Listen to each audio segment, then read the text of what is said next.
Hi, I'm your new teacher Troy. You can call me Peng 老师. Since Xiang 老师 is leaving for China, so for these 2 months, I will take this course. After a long vacation, I guess that you have forgot most of the knowledge we have learned before. So today, I'd like to do a revision of the content in lesson 1 to lesson 8. Okay, let's go. Okay, let's start from pinyin. Pinyin is the most important part of Chinese learning, not only because it is the pronunciation of Chinese, but also there is tones in Chinese which is different from most of the languages of the world. Okay, let's take 你好 for example. We can see that pinyin consists of 3 parts. They are initials, finals, and tones. To tones, we should attach the most importance. As you can see, there are 4 kinds of tones in Mandarin. They are ma, ma, ma, ma. And as you can see in the picture, the first tone is the highest one and the third tone is the lowest one. It's just like a roof and the floor of a house. When we start building a house, we should build our floor and roof firstly, and returning to the tones. That is to say that we should set our highest sound and the lowest sound in advance. All you have to do is to make your voice as high as possible in a comfortable range. Ma, ma. And for the third tone, all you have to do is to make your voice as low as possible in a comfortable range. Ma, ma. It is really important to say the tones in a comfortable range because it will sound more natural. Till we set our roof and floor. Now we continue to learn the second tone and the fourth tone. As for the second tone, it's just like a process to touch the roof. Okay, ma, ma, ma. Okay, and for the first tone, it's just like a process to jump from the roof to the floor. Ma, ma, ma. Okay, you can stop and find your own 4 tones. We are not going to practice the tones here because in the following part, we have a lot of chance to practice it. Okay, let's continue with Hanzi, the Chinese characters.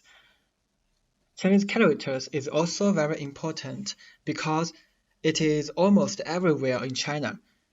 So if you don't know Hanzi, when someday you travel to China, you will feel like you had never learned Chinese. There are all the Chinese characters that we have learned before. As you can see, we have learned a lot of characters. So, can you read it yourself? Please stop the video and try by yourself. Okay, if you finished, for this time, I will give you the pinyin and try to read it after me. And don't forget the tones. Okay, 杯子不客气菜茶吃大的读对起多少二个汉语好好喝很会几家教今天9看快老师了6妈妈买没关系米饭名字名哪那呢你女儿朋友妻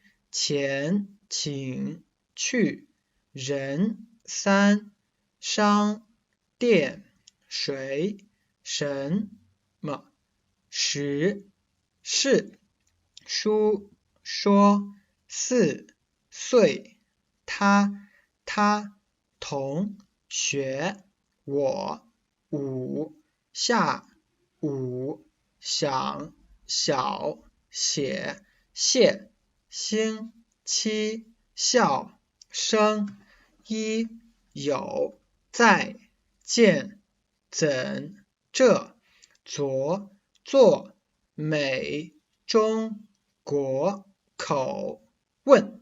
Well done. Did you catch up with me? As you know, Chinese characters fall into two types of structure. One is called single component structure, and the other is called compound structure. The former has only one component, and the latter is made of more than two components. Take 人 for example. 人 is a single component character, so can you find other single component characters among these characters? You can stop and try. Okay, well done. Let's see the answer. Did you find them all? Let's continue with the compound structures, which can be divided into smaller categories, one of which is the left-right structures, such as 杯, which can be separated into two parts, the left part and the right part. Okay, now, could you find more left-right structure characters among these characters? You can stop and try. Okay, now let's show the answer. Did you find all of them? Good job. Let's move on to another kind of compound structure characters, which is called left, middle, and right structures.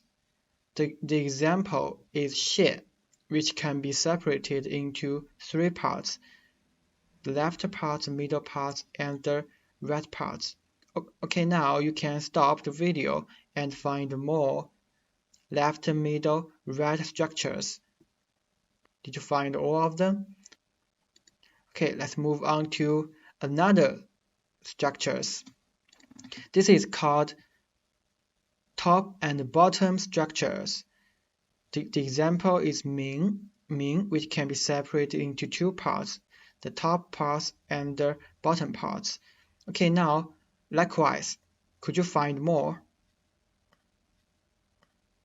You can stop the video and find it.